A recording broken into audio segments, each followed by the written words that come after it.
igreja. João capítulo 12 diz assim: veio, pois, Jesus 6 dias antes da Páscoa a Betânia, ou seja, ele veio para cá, onde estava Lázaro, a quem ele ressuscitara dentre os mortos. Deram-lhe ali uma ceia. Anota os nomes aí, olha. Marta servia. Lázaro era um dos que estavam à mesa com ele. Então Maria, tomando uma libra de bálsamo de nardo puro, de grande preço, ungiu os pés de Jesus e os enxugou com os seus cabelos. E encheu-se a casa do cheiro do bálsamo. Mas Judas Iscariotes, um dos seus discípulos, aquele que o havia de trair, disse: por que não se vendeu esse bálsamo por 300 denários e não se deu aos pobres? Ora, ele disse isto não porque tivesse cuidado com os pobres, mas porque era ladrão e, tendo a bolsa, subtraía o que nela se lançava. Respondeu, pois, Jesus: deixa, para o dia da minha preparação para a sepultura o guardou, porque os pobres sempre os tendes convosco, mas a mim nem sempre me tendes. E grande número de judeus chegou a saber que ele estava ali, e afluíram não só por causa de Jesus, mas também para verem a Lázaro, a quem ele ressuscitara dentre os mortos. Mas os principais sacerdotes deliberaram matar também a Lázaro, porque muitos, por causa dele, deixavam os judeus e criam em Jesus. Bom, essa reunião aqui, onde Jesus estava e onde celebrou ceia, para mim, traça um perfil do que seja uma igreja. Ao meu ver. Porque tem pessoas aqui nessa reunião de João capítulo 12 extremamente distintas. Nós vemos aqui primeiro a pessoa de Jesus. Uma igreja jamais seria a igreja se Jesus não fizesse parte dela. Quem é Jesus? Jesus é a razão da igreja. Ele é o alicerce da igreja. Ele é o motivo existencial da igreja. A igreja existe nele, para ele, por causa dele, para pregar o que ele é e o que ele diz. Então Jesus é o alicerce, a razão essencial. Mas nessa reunião também tinha um camarada chamado Lázaro, a quem, diz o texto, Jesus tinha acabado de ressuscitar. Lázaro, então, é o exemplo da vida que sobrepuja a morte. É o exemplo de que a morte, para quem é igreja, não tem a última palavra. Por uma simples razão. Naquele primeiro dia, o da semana, Jesus matou a morte na cruz do Calvário. Na ressurreição, Jesus matou a cruz, matou a morte.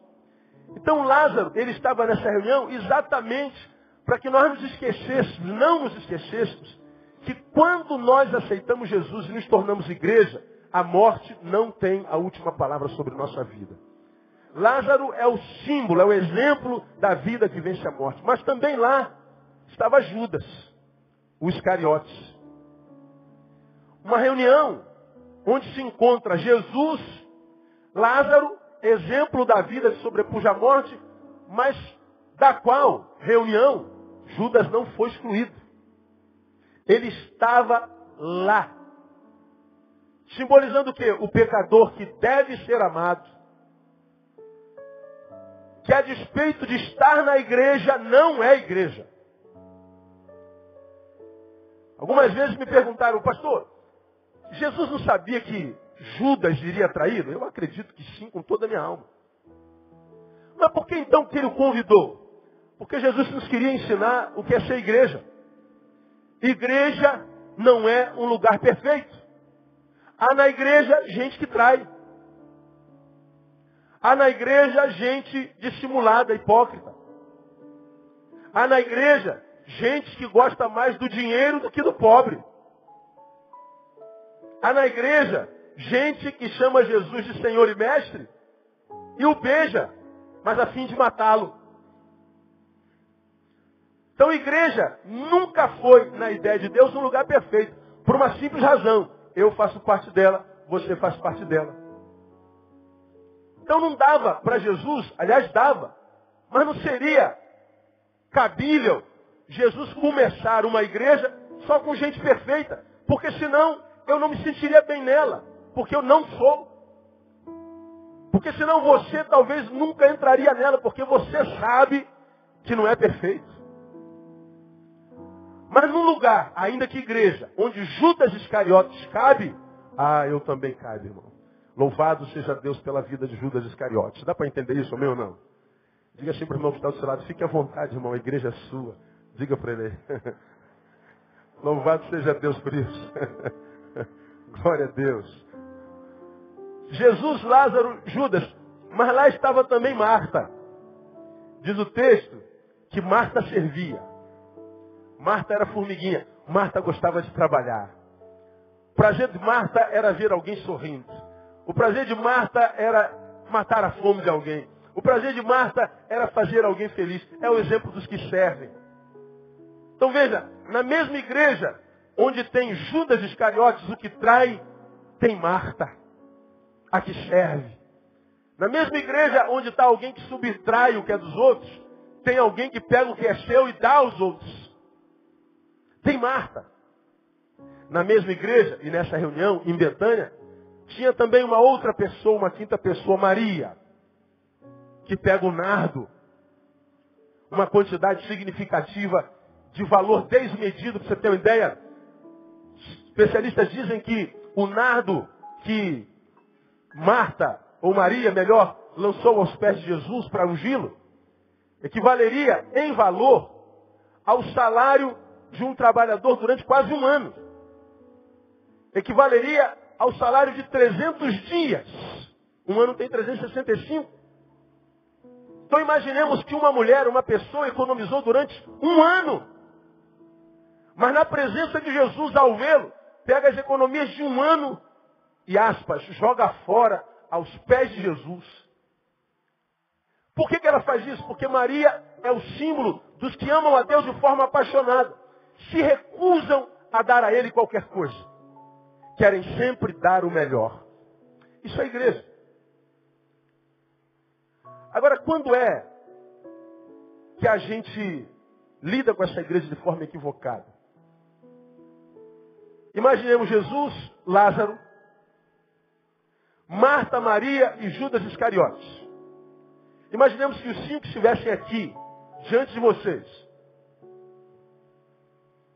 Na prática vivencial de uma igreja, e naquilo que os nossos olhos mais observam e fitam, para quem, geralmente, por causa da prática e dos frutos, a gente mais olha? Me digam.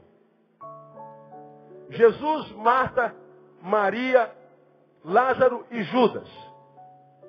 Para quem mais geralmente a gente olha? Ninguém arrisca? Para quem? Judas. Eu não posso aceitar pessoas como Judas no meio de nós. Na igreja não deveria ter fofoqueiro. Na igreja não deveria ter trairagem. Na igreja não deveria ser assim. Nós não podíamos ter gente assada. Olha, isso é uma vergonha. Aquela igreja tem gente assim e eu vou abandonar essa igreja. Pois é. Você abandona a igreja porque não pode suportar a presença dos hipócritas. Você não pode suportar na igreja a presença dos pecadores. Você não pode suportar na igreja a presença dos dissimulados e dos dissimuladores. E você diz então, eu não quero mais saber dessa igreja, vou procurar outra. Mas você já sabe, e eu também sei, todos nós sabemos, que todos os que saem de uma igreja, porque descobriram que ela não é perfeita e vai para outra igreja, também naquela igreja não ficará, porque naquela igreja também não há perfeição. E aí você vê um monte de crente com a unção do macaco, pulando de galho em galho, até que um galho quebre, ele se espatife no chão e prostrado fique para sempre. Por que está prostrado? Porque a igreja tem um monte de gente falsa. Porque na igreja tem um monte de Judas Iscariotes. É verdade. É verdade. E Jesus diz isso desde que Jesus é Jesus e desde quando ele pensou criar a igreja. Então ele nunca enganou ninguém. Ele escolheu a Judas a despeito de Judas.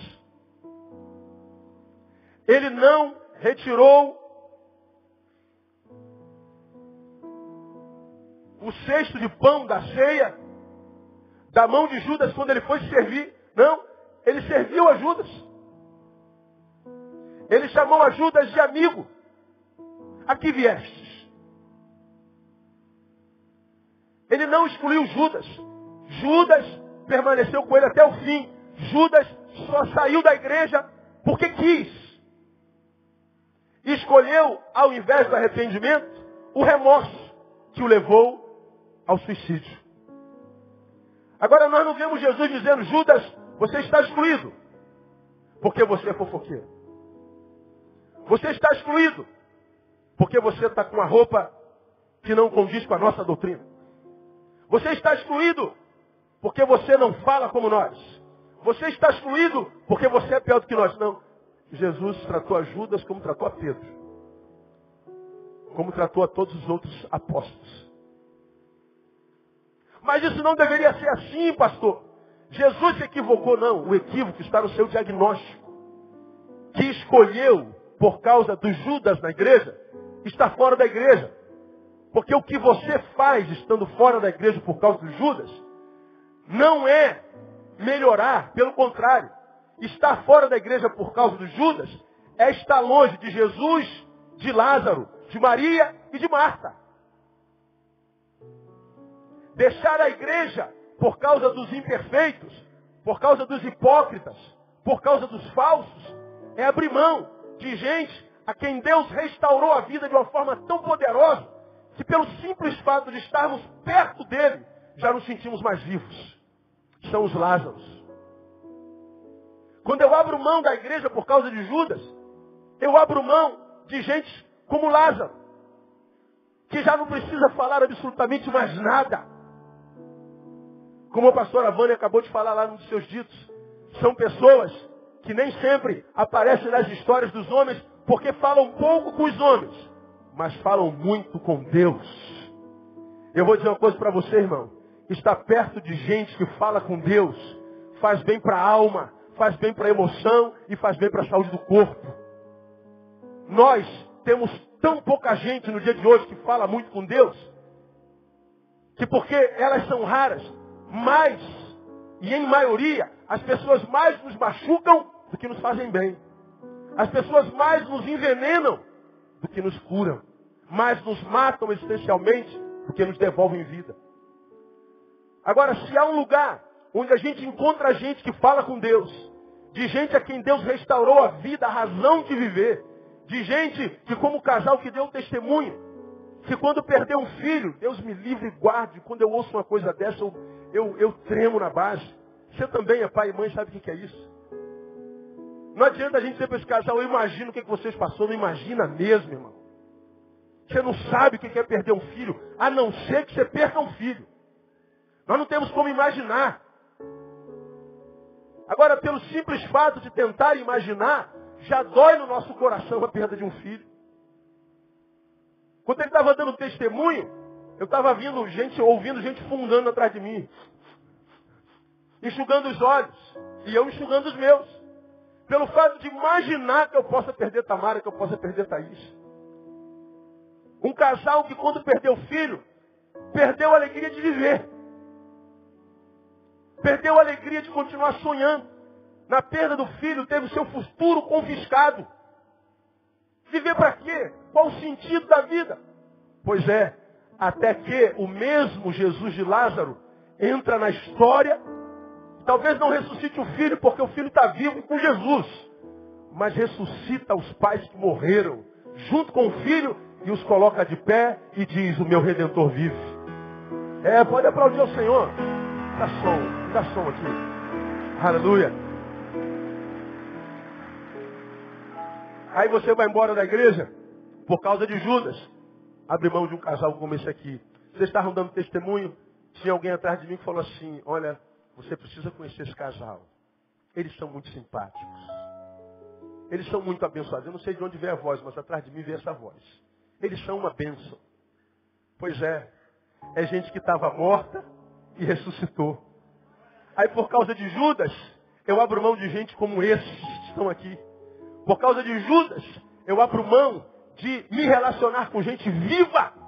Viva de verdade. que quando toca na gente nos contamina com vida. Porque o que a gente vê na sociedade é gente que olha pra gente e que parece que está olhando a gente como a unção de Medusa. A gente vira pedra, a gente congela. Gente que é ladrão de alegria, gente que é ladrão de esperança, por causa de Judas. Quando a gente abre mão da igreja por causa de Judas, a gente abre mão de gente como Marta. Com gente que talvez seja muito mais humilde que a gente, muito mais pobre do que a gente. Mas a despeito de ser mais pobre que a gente, enriquece a muito mais gente do que a gente. São Martas que estão por aí, que a gente nem conhece, ainda mais numa igreja do tamanho dessa aqui. Eu que sou pastor não conheço todo mundo. Tinha aqui no coro 2 pessoas cantando, eu falei, gente, aqueles ali são membros da igreja. 99%, mas 2 delas, eu fiquei com dúvida, eu falei, gente, é membro da igreja mesmo? Falei, caramba, eu sou o pastor da igreja. Imagina você que é ovelha, cara. Não tem como. Você senta lá no final, no meu lado esquerdo, todo domingo. Esse irmão senta aqui no lado direito todo domingo. Vocês não vão se ver nunca. Não tem como conhecer todo mundo. Mas está todo mundo aí. E naquele grupo pequeno que a gente conhece, quando conhece, tem sempre uma Marta.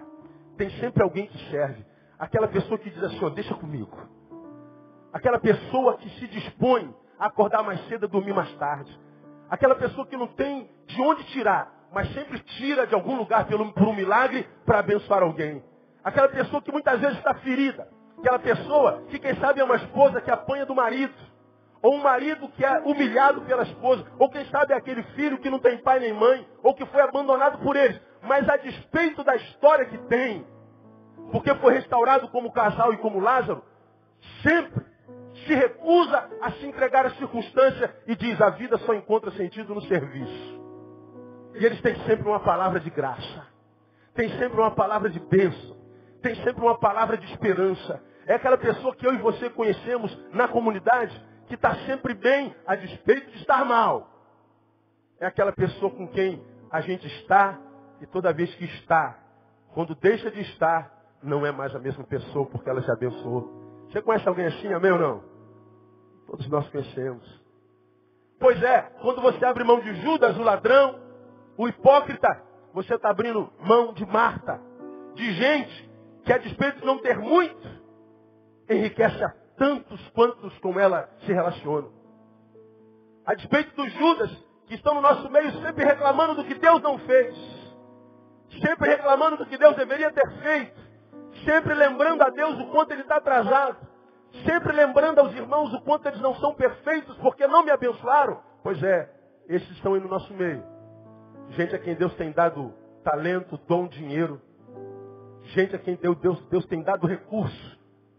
Mas vivem para si. Por causa desses, a gente abre mão de Marta. De gente que abre mão de si para fazer a vida de alguém valer a pena. Porque aconteceu com ela. São essas pessoas que fazem a igreja valer a pena, irmão. Numa multidão como essa aqui, há todo tipo de gente. Tem ovelhas nossas que não prestam para nada. Horrível falar isso aqui, não é? Não adianta contar para nada. Não adianta contar com nada. Não adianta pedir nada. Não adianta esperar nada. Não adianta esperar uma reação. Não adianta esperar que se conscientize e cumpra a missão. Não adianta esperar que contribua. Não adianta esperar que ore. Não adianta nada. É consumidor. Aí a gente diz, a igreja não vale a pena. Não, a igreja tem Martas. Tem aquela mulher, tem aquele homem, tem aquele menino que diz assim, eis-me aqui, Senhor. Envia-me a mim. Eis-me aqui, Senhor, usa-me a mim. São pessoas que por si só valem mais do que 1000. Gente da qual a gente abre mão por causa do Judas. Pois é, quando a gente olha para Judas, a gente abre mão de gente como Maria. Gente como Maria. Aquela que, diante dele, não perde a oportunidade de lhe dar o melhor. De tal forma dá o melhor que escandaliza os hipócritas. Poxa, podia ter vendido este bálsamo e ter dado dinheiro aos pobres. Mas o próprio João, pelo Espírito, reconhecia que o discurso de Judas era um, mas a intenção do coração era outro. Olha, gente, diria João, Ele não ama os pobres, não. Ele queria que vendesse o dinheiro porque ele era tesoureiro. E ele poderia tirar um pouquinho mais para si. Pois é, os Judas estão aí. Mas por que olhar para Judas se eu posso olhar para Maria? Que trata do mesmo dinheiro de forma diferente de Judas. Judas está querendo enriquecer. E Maria está disposta a empobrecer. Judas está preocupado com o lucro. E Maria? Nem um pouco preocupada com o prejuízo. Senhor, eu juntei isso o ano inteirinho. Mas eu não vou abrir mão de investir no Senhor. Já que tu estás aqui, eu quero te dar o melhor. E o melhor que eu tenho no momento é isso aqui. E ela jogou todo o seu dinheirinho, todo o seu nardo nos pés de Jesus. Uma vez um adolescente me perguntou, tem tempo isso? Pastor, se ela tivesse jogado na cabeça e lavado o cabelo de Jesus, não era melhor? Tem sentido. Tem sentido. Então por que ela jogou nos pés? Não sei. Quem jogou foi ela. Agora para Jesus, diferente do que você pensa ou eu, onde o nardo é jogado, não importa. O que importa é a disposição de jogar o nardo. Se ela jogou no pé, no joelho, na cabeça, no ombro, se ela jogou em qualquer lugar, não importa. O que Jesus estava recebendo não era o nardo, porque o nardo que passou pelo pé foi para o chão. Se perdeu. O que Jesus estava recebendo era a intenção, o coração e o amor de Maria. São aquelas pessoas que estão no nosso meio, que se recusam a fazer de qualquer jeito. São aquelas pessoas que estão no meio e são de tal forma gratas a Deus, que se recusam a fazer para Deus sem que seja da melhor forma. É a gente da excelência. A igreja de Deus está cheia de gente assim. E para a gente terminar, irmão, essa reunião foi em Betânia, mas quando você lê Mateus, capítulo 26, se eu não me engano, Mateus diz que essa reunião foi na casa de Simão, que a Bíblia chama de o quê? Quem se lembra? Deixa eu ver se alguém se lembra. Simão o leproso. Simão o leproso. Então vamos terminar falando o seguinte. Imagina que você seja Jesus. Aí você veio para Betânia. Betânia é um bom lugar para você estar, não é verdade? Amém ou não? Agora imagina que quando você chega em Betânia, procure a casa de alguém para estar e fazer a ceia. Para onde você iria? Talvez eu iria para a casa mais bonita da igreja. Talvez eu iria procurar o crente mais influente da igreja. Talvez eu ia procurar a família mais importante da igreja. Porque você sabe que em quase todas as igrejas tem castas, né? Dependendo do dízimo que o sujeito dá, dependendo da igreja, ele vira presbítero em 2 meses.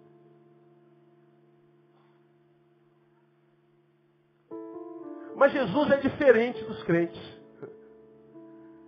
Jesus chega em Betânia, vai para a casa de um leproso.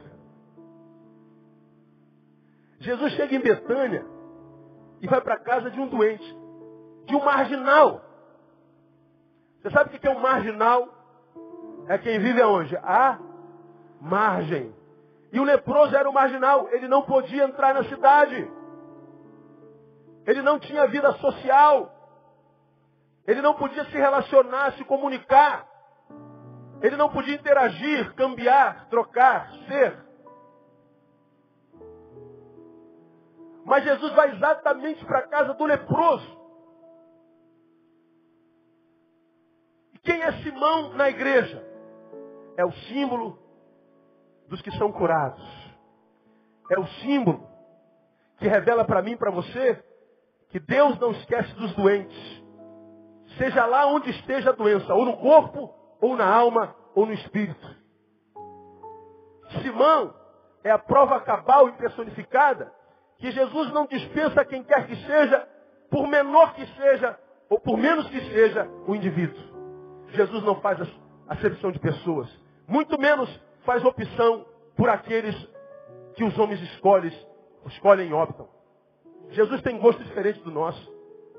Agora, por que eu estou terminando com isso aqui, irmão? Para mostrar para você que está aqui, quem sabe sentado aí escondido no meio dessa massa, quem sabe amando os louvores, amando a adoração, como o casal testemunhou.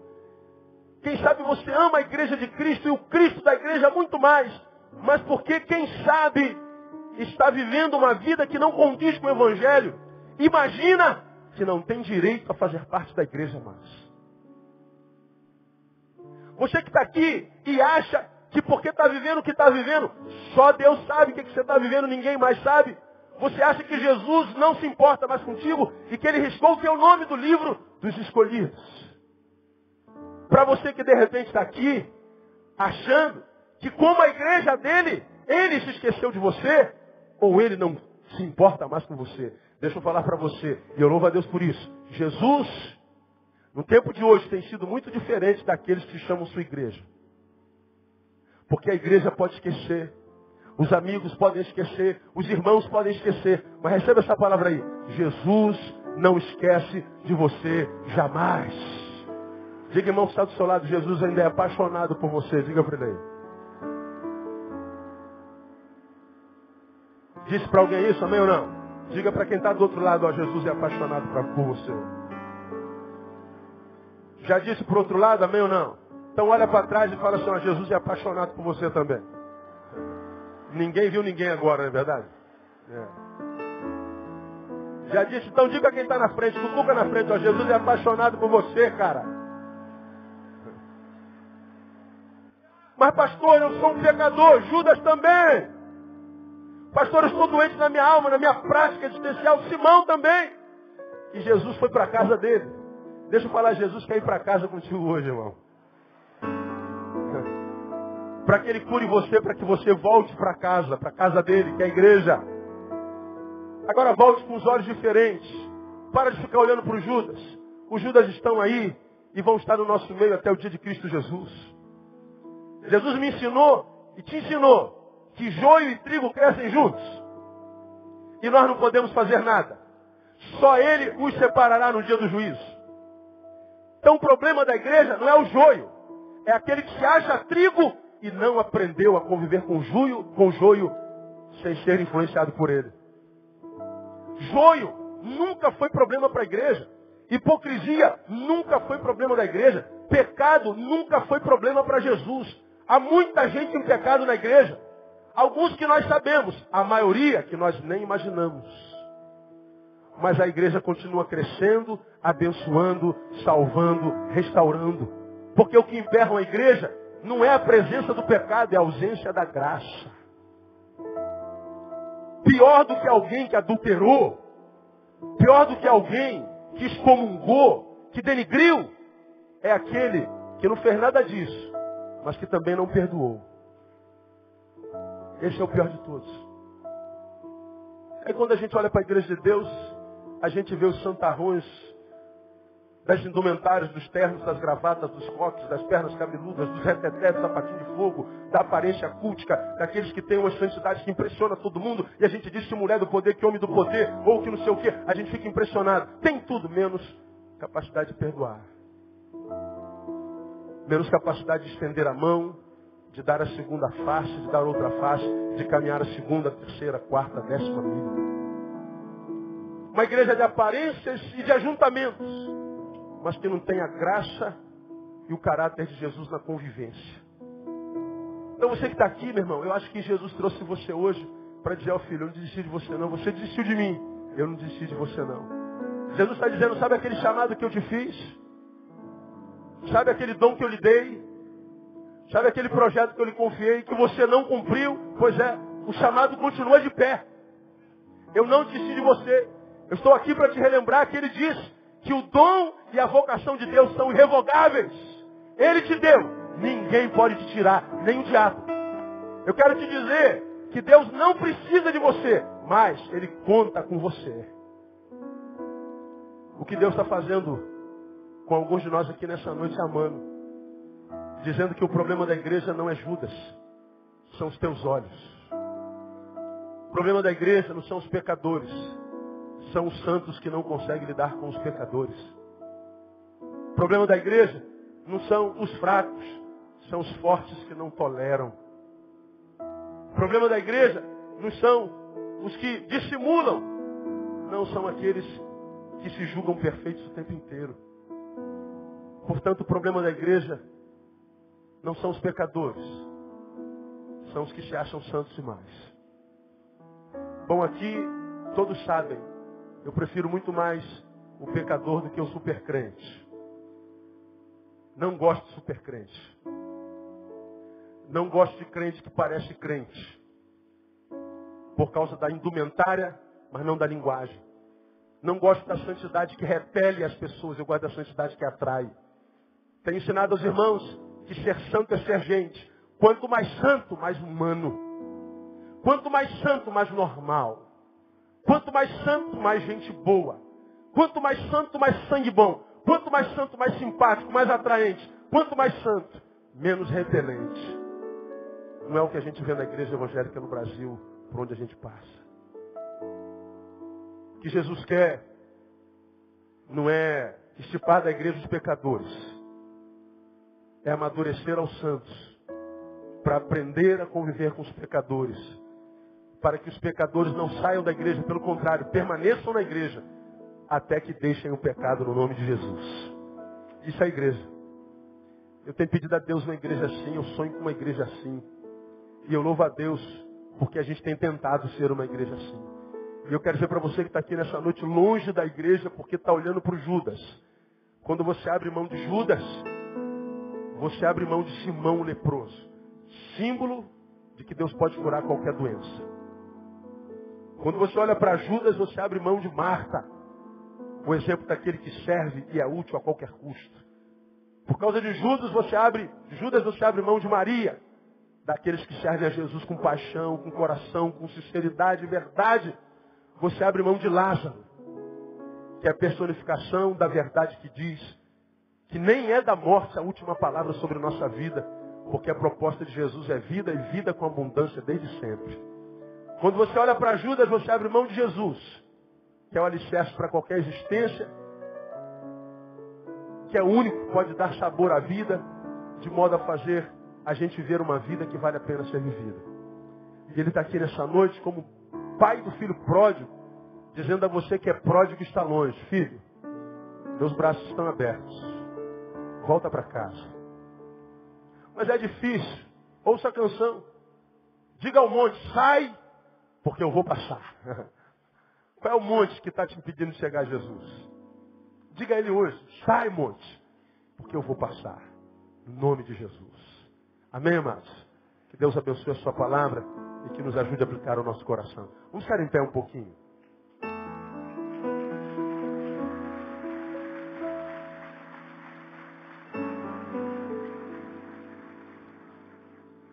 Me leva onde eu posso ouvir tua voz. Meu Jesus. Nós vamos cantar uma canção.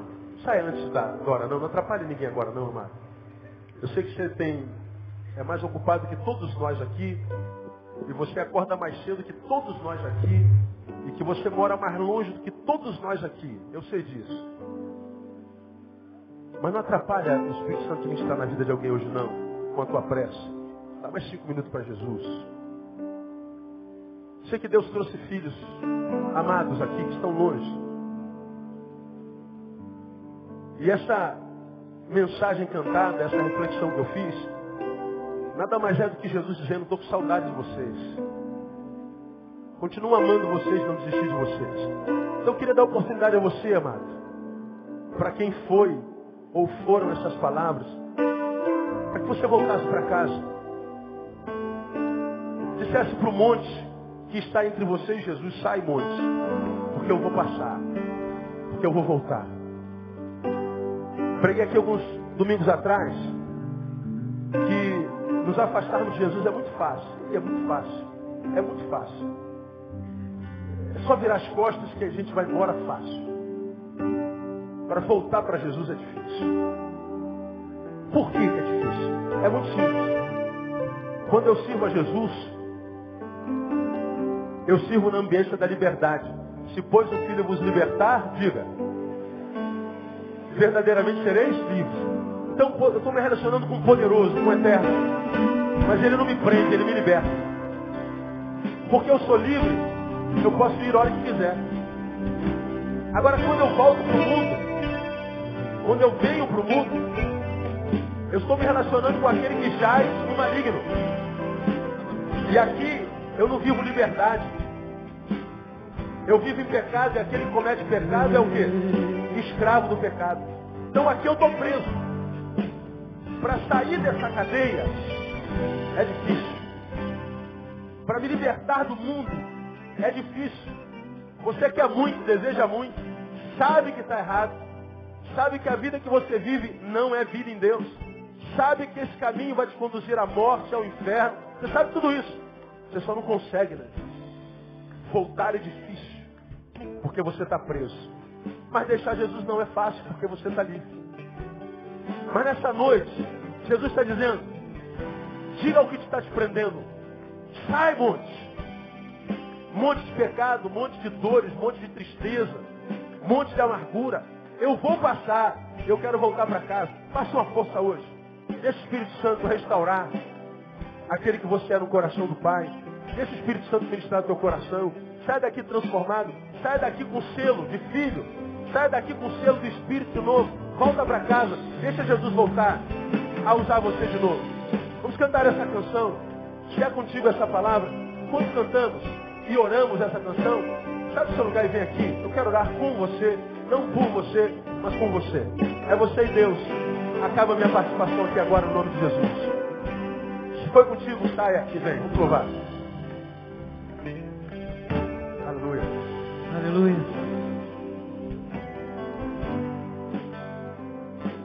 Meu Jesus, me leva pra perto de ti, me leva onde eu posso ouvir a tua voz, pois quando eu escutar, de todo o coração obedecerei. Diga ele, cura meu coração. Cura meu coração, faz em mim tua vontade, pois só na tua vontade eu posso me completar, eu posso me completar. E volta pro braço do Pai, ele está de braço aberto esperando. É onde eu posso vir.